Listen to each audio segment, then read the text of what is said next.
Muy buenos días a todas y a todos. Quiero agradecer la invitación de una forma muy especial al equipo coordinador, a la doctora Zaida Mercano, al reverendo Malaquías y al profesor Andrés Vázquez. Me presento y en este caso les comento, soy Ricardo Ruiz Carbonell y vamos a departir un pequeño rato acerca de un par de derechos humanos que tienen una incidencia sumamente negativa con respecto a los grupos que se puedan encontrar en situación de vulnerabilidad.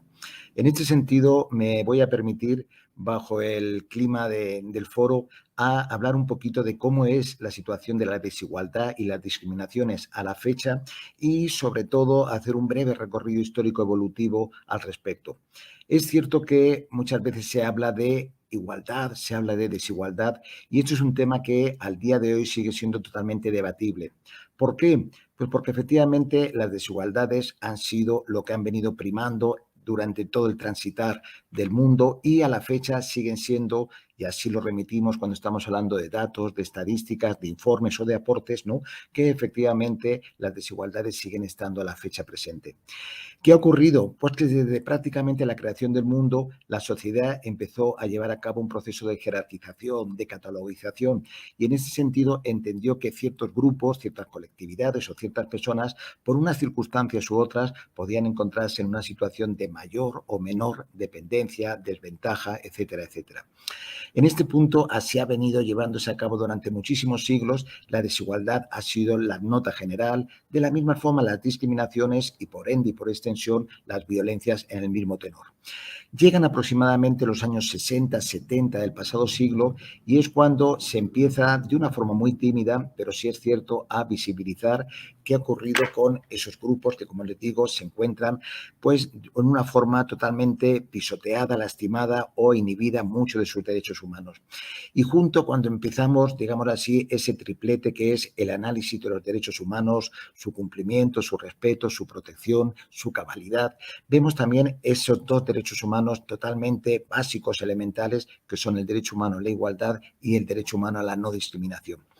Durante todas estas décadas, prácticamente remontándonos, ubicándonos desde los 60, 70 del siglo pasado hasta el día de hoy, pues podemos encontrar el que sí que han existido muchas medidas de justicia social a través de lo que han sido pues las equidades, a través de lo que han sido esas medidas especiales de carácter temporal, que en distintos países se les denomina de manera distinta. Puede ser en unos acciones positivas, en otros acciones afirmativas, en otros discriminaciones de carácter positivo, etcétera, etcétera.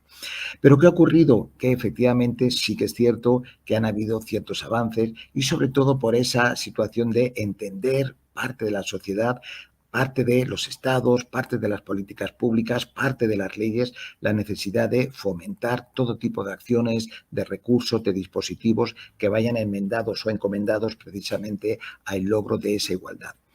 Pero ¿qué ocurre? Totalmente aunado a lo que es ese derecho humano inserto también como jurídico, como principio jurídico en muchos países a través de las propias constituciones, pues hemos venido viendo una cuestión. Esa igualdad tiene un sinfín de aristas, de expresiones, la igualdad formal o legal, que yo estoy convencido que quienes se encuentran en este momento en el foro serán conocedores de esos avances. Unos avances que, si bien es cierto, hay que reconocerlos. ¿Por qué? Porque han logrado que se enmarquen dentro de lo que han sido las normatividades, distintas leyes, la firma de muchos convenios, tratados, pactos, la presencia de muchos países en cumbres internacionales al respecto, pero sí que tenemos que entender una cuestión y es el que precisamente todo ello ha significado ese reconocimiento de carácter formal, legal, pero por otra parte las personas que están involucradas en estos temas y hacen previsiones, y en este tenor me remito a las instancias o a los institutos de carácter internacional, a los organismos del mismo calibre, etcétera, etcétera, nos encontramos con un problema y son los datos. Los datos, créanme, auditorios, son demoledores, son totalmente despectante en ese sentido. ¿Por qué?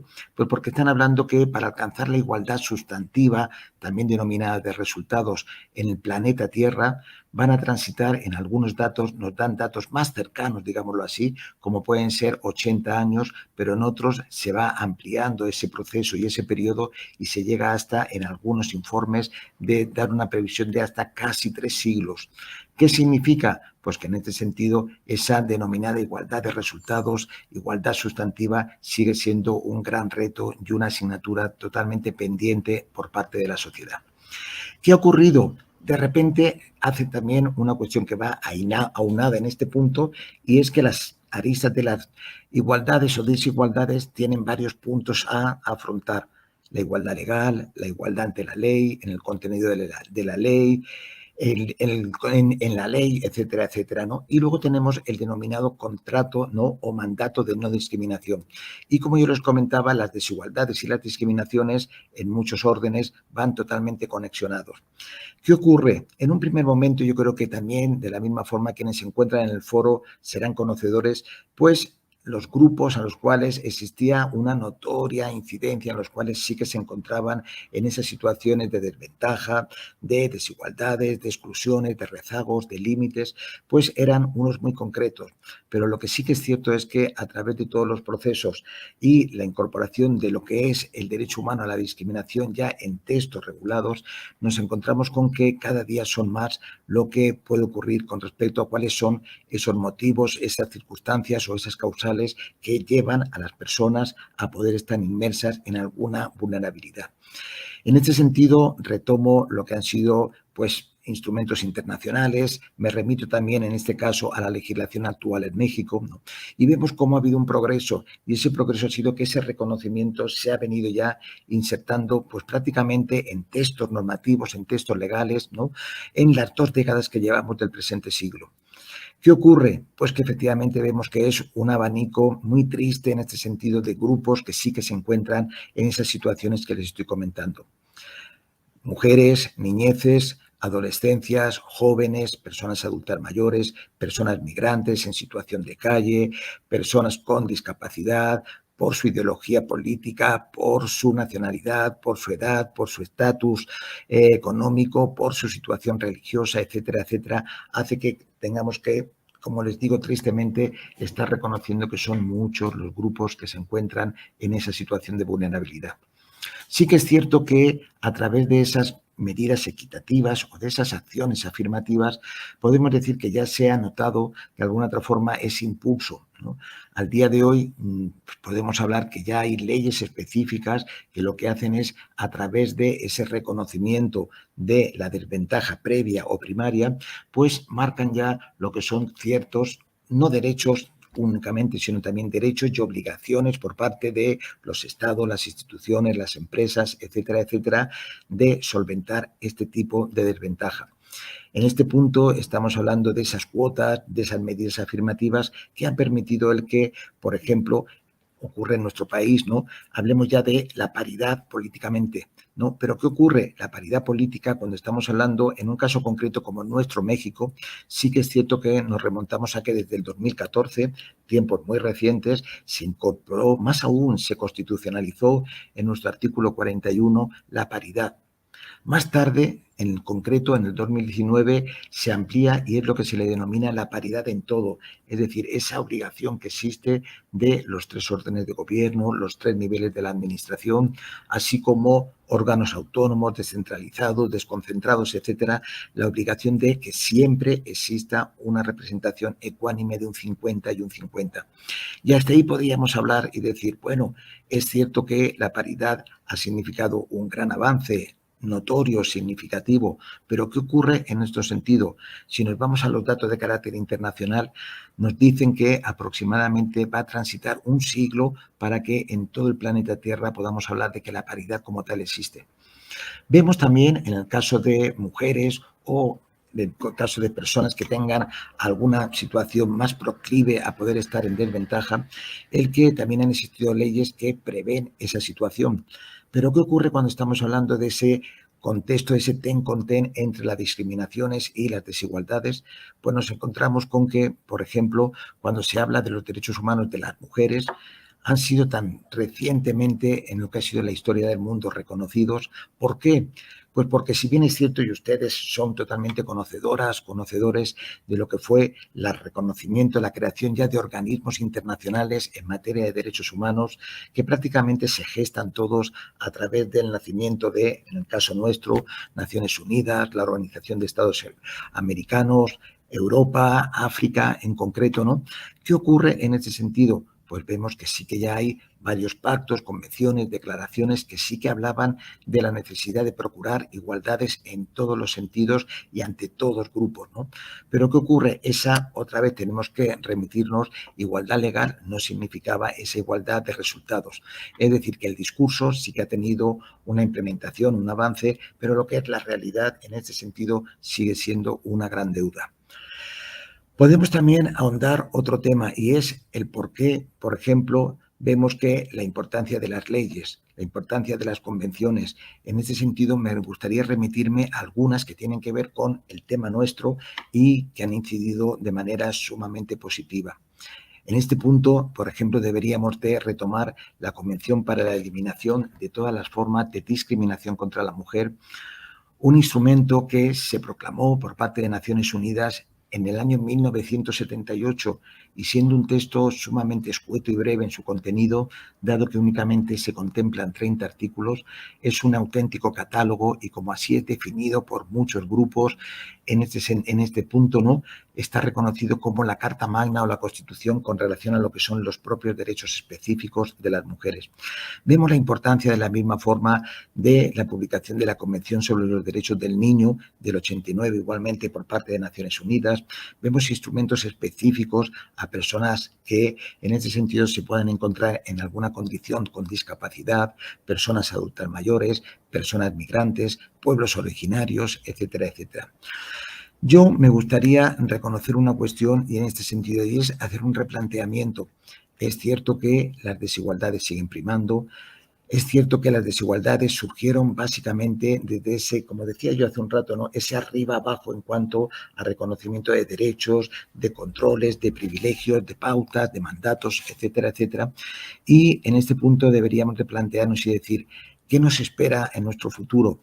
El derecho humano a la igualdad está reconocido. De la misma forma lo es el derecho humano a una vida libre de cualquier discriminación, de cualquier violencia.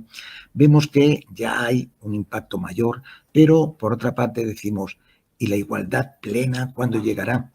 Estos datos que hace unos momentos yo quería compartir con el grupo nos llevan a una reflexión y es la exigencia de cambio.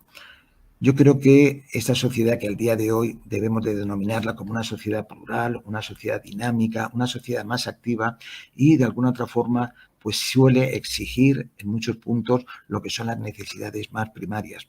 Y efectivamente esas necesidades se vuelcan de una forma mucho más incisiva con estos grupos que se pueden encontrar en alguna condición o situación de vulnerabilidad.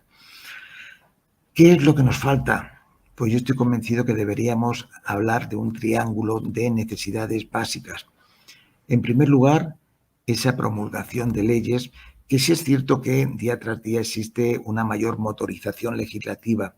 Es cierto que día tras día en muchos países ya existen unas regulaciones muy específicas dirigidas a estos grupos que se encuentran en esas situaciones de vulnerabilidad. Pero hay una cuestión, yo creo que es necesario hacer una revisión completa de muchísimos cuerpos legales por una cuestión. Muchos de ellos carecen del enfoque de derechos humanos. Muchas de estas legislaciones carecen de la llamada perspectiva de género, de ese enfoque de interculturalidad, de interseccionalidad, de comunidad, etcétera, etcétera, que marca la diferencia. Muchas leyes también ameritan el que se lleven a cabo lo que sean procesos que tengan que ver con esa protección integral hacia la infancia, esa territorialidad, etcétera, etcétera. En este punto yo creo que es necesario esa transformación dentro del cambio legal, ¿no? Leyes que existen, pero que leyes que muchas de ellas han sido o aún muy caducas ya, muy arcaicas, de acuerdo con las demandas actuales de la sociedad, o algunas de ellas el posicionamiento o esos cambios han sido nimios, han sido sumamente pequeños e indetectables. Un segundo punto que para mí es importantísimo es la necesidad de que se pongan en práctica un alto número de políticas públicas. Sabemos que muchos gobiernos llevan a cabo políticas públicas, pero yo creo que el objetivo prioritario de las mismas tiene, como es lógico, un objetivo final y es, en este caso, la mejora de estos grupos, de estas situaciones de colectividades que se pueden encontrar en esas situaciones de desventaja. Por lo tanto, es necesario que las mismas se lleven a cabo a través de todo lo que sea necesario, Me refiero a las propias políticas que a su vez se sumen acciones, recursos, mecanismos, dispositivos, programas de trabajo, planes, etcétera, etcétera. Pero fíjense ustedes, compañeras y compañeros presentes en el foro, yo creo que el gran reto para poder decir que construiremos una sociedad igualitaria, una sociedad inclusiva, una sociedad en la cual, por supuesto, las diferencias van a existir de cualquier forma. Pueden ser unas diferencias biológicas, si estamos hablando de hombres, mujeres, pueden haber unas diferencias identitarias, pueden existirlo por flujos de grupos etarios, pueden haberlo por ideologías, idiosincrasias raciales, etcétera, etcétera. Pero lo que se pretende es que eso signifique un abanico de diferencias como un rasgo distintivos que nos caracteriza a los seres humanos, pero que el final de todo ello es que alcancemos, como decíamos hace un momento, esa igualdad sustantiva que significará que llegue un momento en este mundo en los cuales cualquier persona, con sus especificidades, con sus particularidades, con sus situaciones muy concretas, sea acreedora, en este sentido sí que, de iguales derechos, iguales oportunidades, iguales libertades, pero lo más importante, iguales resultados. En este punto será cuando podemos decir que hemos alcanzado precisamente esa tan ansiada igualdad sustantiva. Mientras tanto, yo creo que no nos queda más que seguir con el esfuerzo desde lo individual, esencial, y por otra parte desde lo colectivo, para que podamos decir que esos datos que yo les daba al inicio de mi participación, ojalá pudieran verse más recortados. Reitero mi agradecimiento al foro, espero que sea unos días de arduo trabajo y de muchos, muchos aprendizajes, y me despido agradeciendo nuevamente, por supuesto, a la doctora Zaida Mercado y a los organizadores igualmente, en este caso y a mi compañero y colega de profesión y de país, el doctor Andrés Vázquez. Gracias a todo el grupo, que tenga feliz día y que sean unas jornadas sumamente exitosas. Hasta muy pronto, feliz día. Muchas gracias, doctor Ricardo Ruiz Carbonell, desde México. Es un honor haberlo tenido y hasta muy pronto.